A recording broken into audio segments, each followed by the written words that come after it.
I think there's something else that's missing here that we have to discuss. You can love your country and disagree with your leadership. I love my country. I don't like Trump.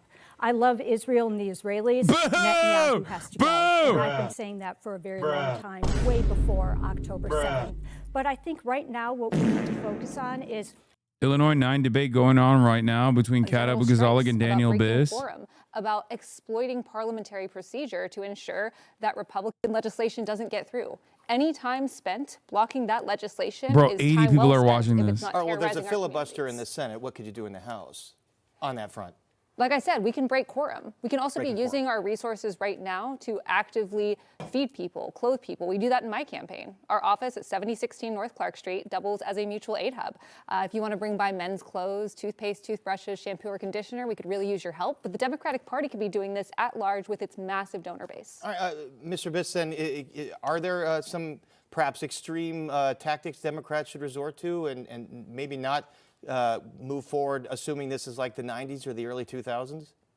Yeah, it's not. I mean, we are dealing with a different kind of threat, and we can't use the old playbook we've used, and that means using every single tool at our disposal. So you're right, the filibuster is an example, and I think all of us are incredibly frustrated that the Senate failed not once, but twice, right? First a year ago, and then more recently in the fall, to use that tool to extract concessions from the Republicans.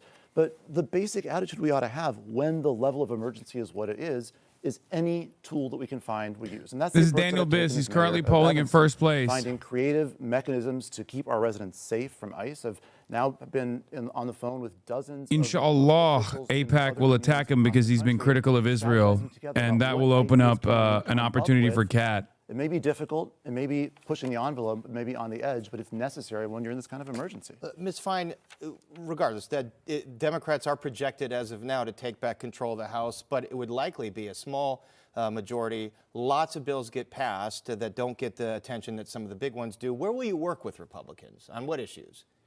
Well, first of all, there's a line in the sand. I will never compromise my moral values. I am 100% pro-choice, 100% pro-environment, 100% pro-Israel, pro-gun safety. I've stood up to the biggest bullies in Springfield, the insurance lobby, the gun lobby, corporate polluters, and I have won. So there is. If he's critical of Israel, what are his drawbacks? I mean, nowhere near as pro-Palestine as Kat is. He doesn't call it a genocide. He's not like, for AIPAC, all it means, like, if you don't literally say you love Israel and you will suck Benjamin Netanyahu's penis, you're an op. They did this to Malinowski in fucking New Jersey. Malinowski is a Zionist. Malinowski was always pro-Israel and would continue being pro-Israel. But because he said, I will condition aid to Israel in the future potentially, they dumped $2 million in attack ads against him by saying Malinowski fucking loves ICE. And that's why Ana Lilia Meiha won the fucking primary. I think that some of the most promising places for any bipartisan support is AI and tech regulation. AI is one of the most universally unpopular issues right now, even so much so that Republicans thought that Trump went overboard by saying states couldn't regulate AI for 10 years in his big BS bill. That is somewhere where we can compromise. Also, reversing Trump's unconstitutional tariffs. Republicans are feeling the heat from this tax that he's put on the American people, too.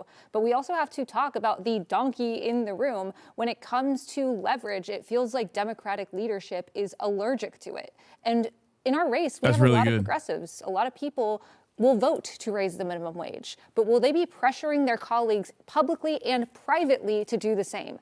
Last night at the State of the Union, would they have listened to Hakeem Jeffries and watched or stood aside, or would they have gotten kicked out like Al Green did? Yeah, it's 24 to Kat at 17%, unfortunately. Left, and by that, I mean towards the center. All right, we mentioned this is a bellwether race in terms of where the Democratic Party goes. Show of hands, early on in your tenure, would you vote to impeach President Trump? Other cabinet members, Kristi Noem, Pete Hegseth. Seems like consensus on that. Let's move over to the economy. Ms. Fine, I'll start with you. What will you do to help constituents in the 9th grapple with the rising costs of goods, utilities? We have AIPAC is going after Biz. People's Gas here in Illinois start seeking rate hikes. That's a state issue. But on the federal level, what will you do to deal with these rising costs? Oh, hell utilities, yeah. goods, stagnant wages. I think you can't talk about rising costs unless you focus on health care. When I talk to my constituents, they are very concerned that they are being priced out of the market. By losing the subsidies on the Affordable Care Act exchange, we're You expecting can't praise my 70 to district, 90,000 bro. You people abandoned New Jersey, stick to LAW, Essex County. Shut up, bitch. I'm actually literally talking to Alan Leah's team right now. Suck my dick. I won't call it what they call it by their name. Another It's going to be campaign devastating, and more not empty only to the promises. human beings who are not going to be insured, but also to our entire healthcare system. Our rural hospitals are going to shut down. We're already seeing some of our urban hospitals close down particular departments. This is going to have a huge economic impact because people are going to wait till the last minute before they go to the emergency room to seek help. And this is just not how we can run a healthcare system. Right now in our country, we have to focus on Medicare for all, because Medicare or healthcare is a right. It's not a privilege. And I am somebody who has that policy background in healthcare, and I want to see us get that done. Okay, Medicare for all, though, whoever wins will be dealing with 2 more years of a Trump administration. It would be tough to pass that with supermajorities, depending on the makeup. Nita Allen on the broadcast when? Tomorrow. We will be breaking fast. Well, she will be breaking stagnant fast. Wages, the healthcare issue. On the broadcast. Okay. I have Nita Allen on the broadcast in North Carolina tomorrow, and then after that, I'm going to have Ben Rose to talk about Iran. And the immigration changes, both of which are inflationary. Second, let's look at the specific things. We talked about healthcare. That's a good example. Housing is critical. The cost of childcare, the cost of college. These are specific different areas where the costs are just going up at rates that are way beyond what ordinary. I also need to explain something to you guys. Afford. So, for example, something that I haven't revealed to you before, but I genuinely don't like having candidates on the broadcast. I think it's not good content. I don't think I'm like I only do it because I think it's valuable to the candidates. And that's the only reason why I do it. But it's important, so we do it anyway. I would much rather talk my shit or show my support the way that I'm doing currently. Interventions you can make, and each one of them is controversial. Each one of them requires a fight. Each one of them usually doesn't happen because most people in public office are too scared of the blowback to actually take on those fights. I've shown a willingness to do it. I'll do it in Washington. But I'll be honest. The reason why I don't like it is because here, I'm going to mute this for a second. It's fine. There's 80 people watching. I'm sure if there's like a high impact moment from this, we'll see it and we'll clip it. The reason why the reason why I do it is because I think it's helpful for the candidates. But the reason why I hate doing it is because I have candidates on and they do the stump speech every time. They do the stump speech every time. And it's like with Zoran, at least it was like he kind of had no shot. At least in his mind, he had no fucking shot. So we were able to have a normal conversation. Like there wasn't like a real threat at that moment, you know? I'm also much more comfortable in real life with candidates rather than like doing, like a back and forth interview or whatever. But yeah, they go into politician mode. So no billionaires. No billionaires. No one should have $1 billion. That allows you to abuse the economy. It allows you to abuse your workers. I'm a former union rep. I know exactly how hard it is just to get our protections, and yet our government is derecognizing unions. We have to pass the PRO Act, and we need to make sure that unions can act independently. Like Daniel said, he's endorsed by the AFL-CIO, but I'd love to know how that happened considering a majority of unions voted against endorsing you. And this is the exact type of backroom dealings that we don't know why they happen, but actively minimize union political power. All right, the AFL-CIO, the umbrella group of labor. Yeah, so Did you respond to I'm that? not sure what that means. The process by which the AFL-CIO makes their endorsement is a vote of a bunch of unions, and it requires a 2/3 majority, and I cleared that majority. And by the way, I'm not only endorsed by the AFL-CIO. You didn't clear that majority. It was overridden. This was reported by someone in the room the day of. The final vote, which is of the body that is the decision-making body, 2/3 voted for me. And by the way, I'm endorsed by many specific labor unions as well, by SEIU, by the Illinois Federation of Teachers, by many of the unions that represent the working people in our district who have seen me go to the mat. They've seen me fight for working people. Say rank and filers are on your side. What Kat is trying Say to rank and say filers is are on my the side. general populations of the unions did say no. And then it was a small group. She's who cooking did him say too because yes he's at the and top of the overrode leaderboard. general population. That pisses me off, not as a candidate, but as a union rep. Ms. Abu-Ghazaleh, I just want to continue, though, on the issue of affordability, of stagnant wages, of folks getting kicked off of Medicaid and health care. Specific proposals on day one or early on in your tenure that you will enact to tackle these issues. Yeah, once again, I really want to stress that as much as I would love to pass a progressive utopia of legislation with this president and the farce of the Supreme Court, I do want to be realistic that we're probably not going to get everything. But I do think that there are things that are wildly popular, and especially as material conditions get worse, that we can push. In my ideal world, and this is really radical, I know, everyone can afford housing, groceries, and healthcare with money left over to save and spend. And it turns out that universal healthcare with full vision, dental, mental, and hearing coverage, building more housing with federal incentives to work with local businesses, and protections against price gouging actually save us money while having better outcomes. But also, we need to talk about the immediate. Like I said, with the work of actually using party resources to feed, clothe, and make sure people are okay, we need to be doing that with our constituent services as well. I want our office to be the first to institute a chat feature to make it more accessible for people to access as their material needs denigrate.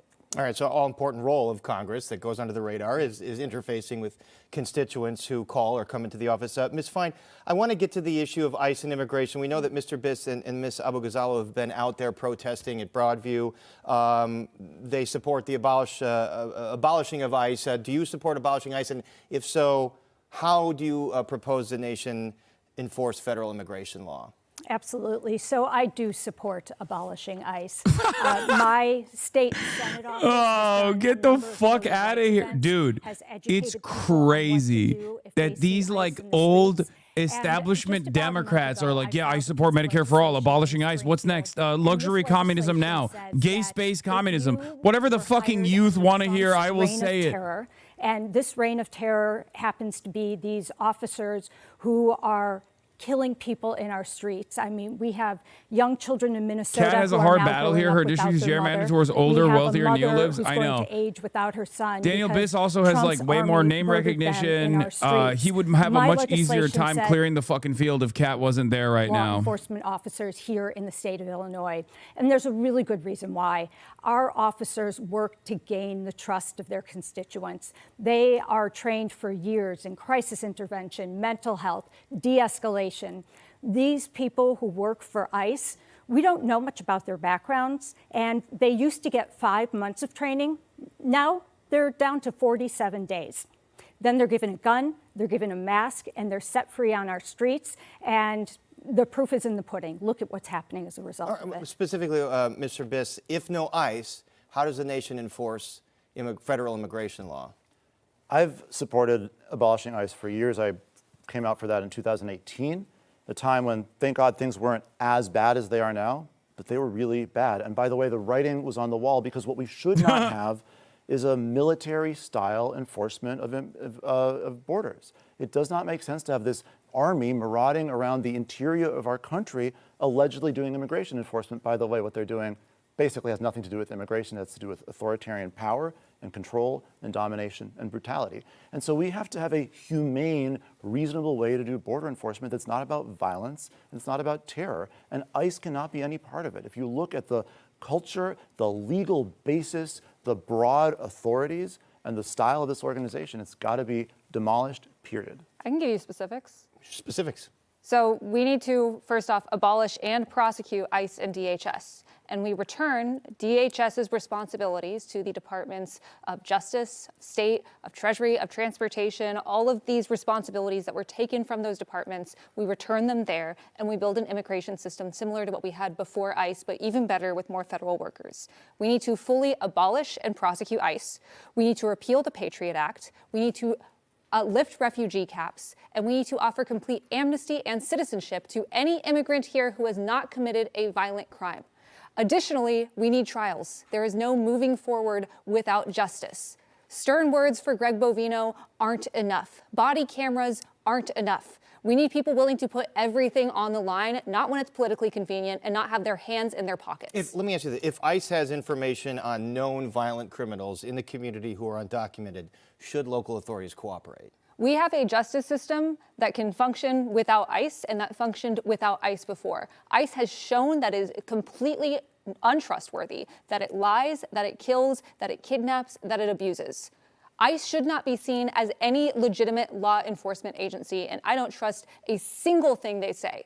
All right, I want to get our other three candidates here. I appreciate this conversation so far, but we do have our other three candidates. So I just have a couple minutes. I want to get some of them to respond to what you've heard here. Let's stick with the issue of immigration, because we will have a separate digital panel, and you will get to weigh in on all these issues.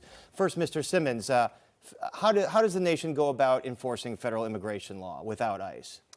You know, Paris, I'm the son of an Ethiopian asylum seeker, and let's face it, the Democratic Party has tried immigration reform for a generation now, and it just hasn't happened.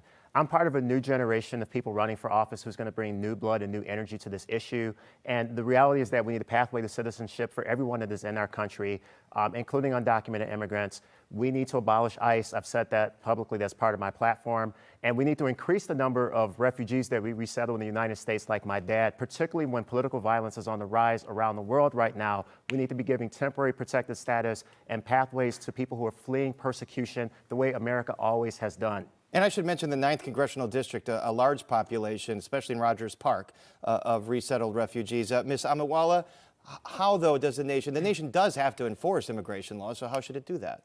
So ICE is a racist institution. As a daughter of immigrants, I can acknowledge that I've been around longer than ICE has. ICE was created as a response to 9/11 back 23 years ago, and they have a quota system. What is happening? If you pick up X amount of people in Y amount of time, you make Z amount of money, and they don't uphold due process, which in itself makes it an unconstitutional organization. That doesn't mean Custom Border Patrol goes anywhere. Neither does DHS. That guy's going to come out with something crazy. ICE as an institution cannot be reformed, and we're in a sanctuary state. That means that ICE and police enforcement can't cooperate, but there is no world in which ICE can be created to be actually efficient in what it was designed to do, and it was pick up and target communities of color, particularly Black and brown communities. Mr. Andrew, would you abolish ICE, and if so, how to enforce federal immigration law? Look, I served 21 years in the FBI and our national security infrastructure. The reality is that we need safe streets, and the way that you do that is through high-level collaboration through state, local, federal, and the community. You need trust with the community. Of course, there's going to be a cop on the panel, bro. Come on now. Disruptive to that trust. The reality is that anybody that is a threat to public safety within a migrant community is actually disproportionately impacting that community. So you need trust with that community to be effective. The Chicago area needs 300,000 more residents. That's the reality. We need a federal system that brings a coherent, compassionate approach to immigration. And with that is an enforcement authority. I literally worked with ICE over the course of my career to target those that were a threat to national security, terrorists, and to remove. He's so fucking old, he probably worked with the INS. Like, shut the fuck up, bitch. With the FBI, the local police. We have politicized this system in a way that it now affects our public safety, and you're seeing it. All right. So it seems like some sort of broad consensus here, although some nuanced differences. We have a lot more to go, but we're going to take a break right now. When we come back, some of the issues of... Okay. I'm going to be honest. I think Kat's doing a lot better than I thought she would be doing. Like, she's locked in. She's dialed in. She's also 26 years old, and I think that, like, no matter what happens, a lot of people are going to approach the subject with that in mind. But she's doing a fantastic job. I mean, the very fact that she got 17% in this poll at second position behind Daniel Biss is truly remarkable. Obviously, Laura Fine is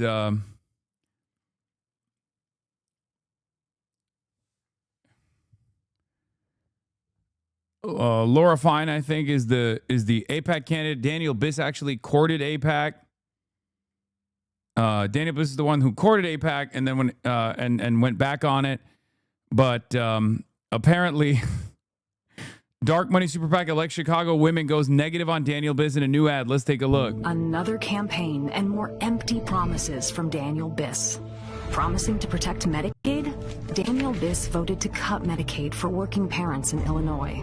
Cleaning up politics, Biss ran a super PAC funded by Mike Madigan. And Biss's promise to serve his full term as mayor, he announced for Congress just days after being sworn in. Daniel Biss, always running for something, willing to say anything to get elected. ECW is responsible for the content of this ad. Another campaign and more empty promises from Daniel Biss. Let's fucking go, baby. Also, here's Kat Abou-Ghazalik's new ad blasting Laura Fine at Daniel Biss for courting AIPAC. Illinois 9, once again. Another big L for Kat was that she, like, quit Twitter. I think you can't be doing that. I'm Kat Abou-Ghazaleh, and my race is about... And not even because, like, it's fucking full of Nazis. You just can't quit Twitter because the media is on Twitter. This is how you put your name out there. I'm Kat Abou-Ghazaleh, and my race is about actual change versus the same status quo politics that got us here. One of my opponents is drowning in AIPAC money. The other tried to cash the same checks and then lied about it. I don't want their money. I'm a Palestinian-American progressive who tells the truth. No billionaires, no corporate... Oh my God. You guys are fuck Twitter. Yeah, exactly, dude. Anything that you guys resoundingly think is good is poison for an election, okay? Because you're a bunch of silly children. I'm sorry. Shut the fuck up. Anytime somebody is really invested in a candidate in this community, I immediately know that the candidate has some significant shortcomings. Okay? Jesus Christ. All of you are babies. Okay? You don't know anything. Please stop. If she wins, it will be in spite of Twitter. Okay? If you're a candidate, you have to be on every social media platform, including Twitter, and especially Twitter, because that's where the media is. This is how you defend yourself. This is how you make more. This is how you generate controversy and clicks around yourself. Please. All right?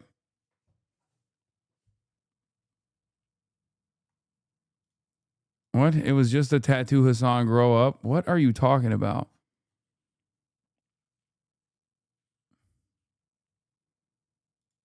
PACs. My campaign is powered by people... What about Blue Sky? No, not Blue Sky. Who are sick of watching our democracy get auctioned off to the highest bidder. I'm Kat Abou-Ghazaleh, and I approve this message because our representatives should answer to us, not to AIPAC.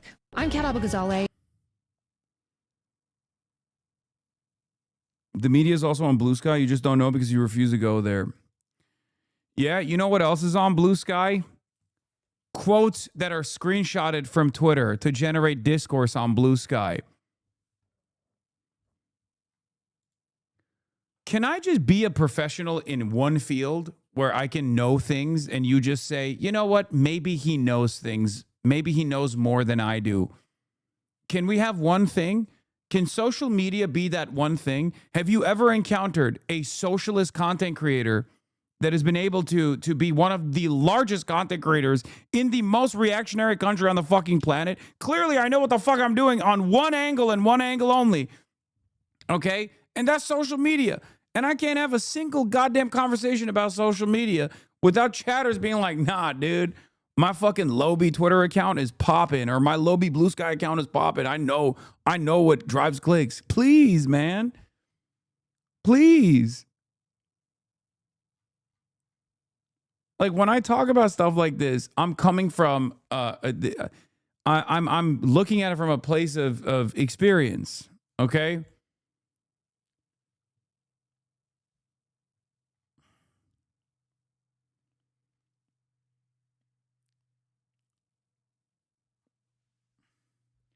Twitter is a dog shit website filled to the brim with bots and neo-Nazis. But the people who aren't bots and neo-Nazis are media-obsessed, perverted journalists.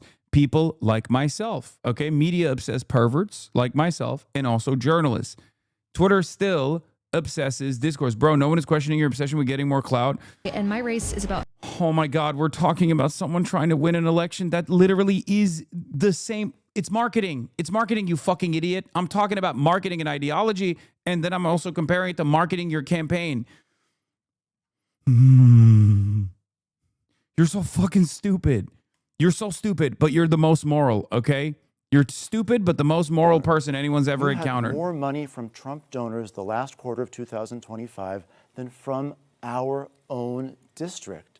And I think that raises a really fundamental question, which is who will you be representing when you get to Congress? I have to respond to Just this. very quickly. I have a handful of bipartisan donors, about 3% who've donated to my campaign. Anybody who's donating to my campaign, I'm sorry, I just need to finish, is donating to a woman who has a record of being 100% pro-choice, 100% pro-environment. That's what who, Israel again, has is. stood up Israel is to the biggest 100% pro-choice. one. Anybody who's donating to my campaign knows that if you're a millionaire or a billionaire, I'm willing to raise your taxes. All right, this is what they're I do want to supporting. bring Ms. Abu-Ghazaleh into this. We did get an email from 9th District resident Stephen Levin. He sent us a tweet. Real quick before we get go ahead to and that. respond. This is the exact type of hypocrisy that people are sick of in politics. Over and over again, the lying, the bickering over who likes AIPAC more.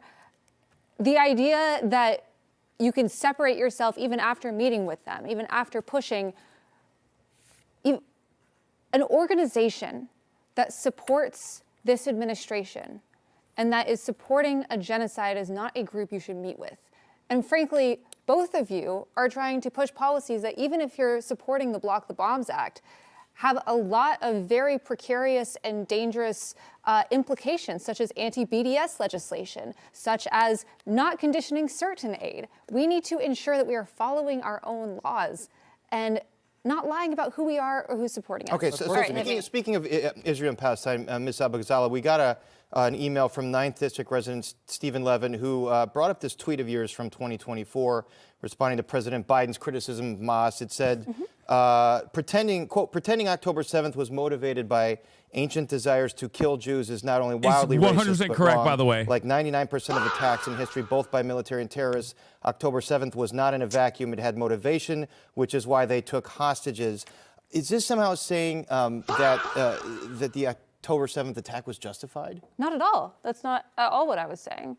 But what I'm saying here is, first off, regarding President Biden's comments, where he described that as motivated by ancient desires. That is a very loaded statement, I say, as a Palestinian person, that implies that there is some bloodthirst between Palestinians or Jewish people. And it's dangerous to both of us. Our lives are inextricable from Well, one he was referring another. to Hamas. He was referring to Hamas specifically. But even then, Hamas is in Gaza. It's being associated with Palestinians by both the Biden government and the Trump administration. And so you can't just look at their actions and hear their words and not see a relation there. Additionally, for the second part, I think it's important to mention that, yes, it didn't happen in a vacuum because of Netanyahu's far-right government and because of a pattern of discrimination, a pattern of second-class citizenship, a pattern of exile, and a pattern of displacement that my own family underwent.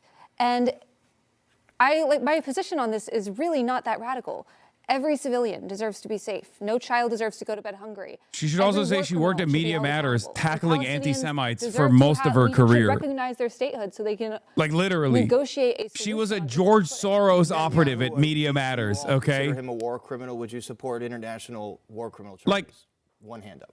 I mean, we should participate in international processes. There should be thorough investigations, and I think the answer is likely going to be yes, absolutely. I don't wanna think be- it's I wanna not be likely clear- yes, it is. I want to be clear about one thing here, which is very important for people who are concerned about this issue to understand. AIPAC is attacking one candidate in this race. AIPAC is attacking me and only me. They see me as the biggest threat to their agenda. Yeah, They good. see Keep me it as the coming. biggest threat because they know I'll be an effective critic of the Netanyahu government when they act the way they have, and they know I'll be effective at building coalitions. I hope they keep to actually attacking him. End the nightmare and bring about peace, and that's what I'm going to do in Congress. AIPAC knows it. I think the voters of the 9th District do too. I think there's something else that's missing here that we have to discuss. You can love your country and disagree with your leadership. I love my country. I don't like Trump. I love Israel and the Israelis. Netanyahu has to go. And I've been saying that for a very long time, way before October 7th. But I think right now what we need to focus on is how do we get to a two-state solution? How do we make sure there's safety, peace, and dignity for the Palestinians in Gaza and the Israelis What about the in West Israel? Bank? The West Bank, too. So, okay, let's focus on the West Bank. Yeah, let's talk about the West Bank. Should there be a withdrawal of Israeli settlements in the West Bank? Of course. Yes. I'm opposed to the settlements. Should there be a withdrawal of Israeli forces in the West Bank? Yes, we need peace and dignity everywhere. Ms. Abu-Ghazaleh, what That about was the hard. city That was hard for her to say. support the state of it, the right. AIPAC about to fucking spend money on her too. This question is said as if it doesn't exist. What we need is to ensure that any solution, whether that is a two-state, a single secular state, whatever it is negotiated not by America, but by the people that actually live there, by Israelis and Palestinians. This is, my great-grandfather had a hotel. And when they were expelled, he carried around the key ring to every single door in his hotel till the day he died. He was buried. And he was he lived in Palestine? Yes, my father's side is Palestinian. And if someone came to me and said, you could have the hotel, but you displaced 300 people, I would say absolutely not, because trauma begets trauma. But I think it's really important that any solution has full civil and legal rights for everyone living there, regardless of their ethnicity, their religion, and that is decided by the people who actually live there, because we spend so much of our time as a country interfering in other countries and saying that we dictate how they live, and it's just made places worse. All right, so Palestinian American, 2 Jewish Americans on this panel do believe there is an anti-Semitism problem Absolutely. in the United States. And I've devoted my career to fighting it. I cover the far right. Conspiracy theories are inherently rooted in anti-Semitism, which is why it's so dangerous to align with far-right donors, because they're pushing the Great Replacement Theory, which has inspired almost every mass shooting of the 21st century. What about anti-Muslim sentiment, anti-Palestinian sentiment? Hate is Horrible hate. problem. It's a horrible problem. And I think we need to go back to something that Kat said that I agree with. When we figure out... Bro, they're all this agreeing with two-state her. It's solution, crazy.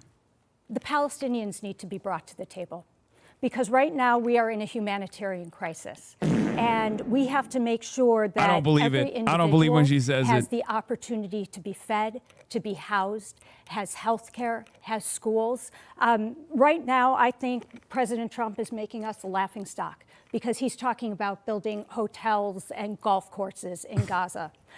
That's not what the Palestinian people want. They need to be brought to the table to talk about how are they going to rebuild and how are we going to get to this two-state solution. Can I just jump into something really important? Because I do think that Senator Fine said something critical, which is what's going to get us to a place, I forgot the words you used, but I would say a place of peace and justice, and a place where there are 2 viable states side by side with self-determination, dignity, peace, and security. And the answer is not what we've been doing. The answer is not continuing to give unconditional military aid to Israel. Yeah, And he says the he's getting problem condition aid. That's why AIPAC is coming doesn't after him. Want a 2-state solution. Do you support any aid to Israel? Or could that, Yeah, I could that scuttle... support, for example, defensive weaponry. I support Iron Dome. Ms. Abu-Ghazali, any aid to Israel at all? Defensive weaponry is an oxymoron. Weapons are inherently offensive, and for any You ally... support Iron Dome. No, I don't support any. We need to condition all aid to any country, any ally. It doesn't matter if it's Israel so or if Iron it's Dome Mexico. was where they shoot down missiles that are coming in. Right. If we aren't using our leverage, there is no reason to condition any aid. We absolutely should be supporting our allies, but they have to follow our own laws first. It's not that. Then you're conditioning aid. There's more to it. I've been to Israel. I've been in the bomb shelters. I've been to the borders. They are being attacked constantly at every angle. If you do not fund something like the Iron Dome, the amount of death and destruction would be incredible, not just to the Israelis in Israel, but also to the Palestinians in Gaza. I haven't been to Israel because my dad was scared I would get detained if I went, because that is the reality, even as an American citizen. We actively need to be using our leverage against any ally that is not following our own laws, and we have seen a genocide happening in Gaza. We have been seeing lack of freedom of movement. I'm almost 10 years older than this candidate, They can't by the even way. swim away from the border because they will be killed in the water. This is not that difficult. And if we're supposed to be a good ally, then we need to make sure that our allies are following basic human dignity. All right, Mr. Biss, I want to bring up a quote that the Chicago Tribune Ed Board made about you. They said they weren't comfortable with your aggressive confrontations with agents. And we should mention, there have been viral videos of you and Ms. Abu-Ghazala. Ms. Abu-Ghazala is under indictment right now for that very thing. But will you continue that type of aggressive, in-your-face kind of activism if you're elected to Congress? Of course, of course. The fuck? I'll do it if I'm elected to Congress. I'll do it if I'm not elected to Congress. I'll do it if I'm the mayor. I'll do it if I'm out of politics. It's critical. It's essential. We cannot win this battle against authoritarianism just inside of government buildings. It requires a movement of people out in the streets. And as mayor of Evanston, with a responsibility to represent my community and protect residents of Evanston, of course, I'm in the streets every day, and I'm going to continue doing that. That is how we beat this back. And Ms. Abu-Ghazaleh, we mentioned many videos that we've seen you at Broadview. I've been out to Broadview many, many times. Lots of protesters out there, and obviously the scenes of tear gas and rubber bullets, those were horrific. But you are facing federal conspiracy charge for obstructing. How does physically blocking a law enforcement vehicle qualify as free speech? Vehicle was trying to get out and you were physically blocking it. I can't get into any specifics on my case because that's kind of how legal cases work. But what I will say is that we've pled not guilty because this is a free speech issue. And right now, the Trump administration, which camera am I supposed to look at right now? Because I want to make sure I'm speaking to the audience. I would say look at the moderator. Well, the Trump administration is trying to make it illegal for you, Paris, to be able to protest, for you to be able to be in a room with other people and hold you accountable for any actions that might happen around you. They are trying to criminalize freedom of speech. They are trying to criminalize free association, and it's going to etching the word pig into the side of a vehicle, isn't that property damage? I didn't do that, and it doesn't even allege that in the indictment. But honestly, that's just kind of falling for the exact same lies that ICE and the Trump administration continue to repeat. We know that ICE lies, and we know that they are trying to find any excuse to invoke the Insurrection Act, to abuse protesters, and to make sure that they scare us into silence. And once again, it's not going to work. And if we don't stand up for it, people with power and platform and privilege, and frankly, the first time I went out to Broadview, the second time and the third time, there wasn't a single elected official out there, then we are just going to get run over.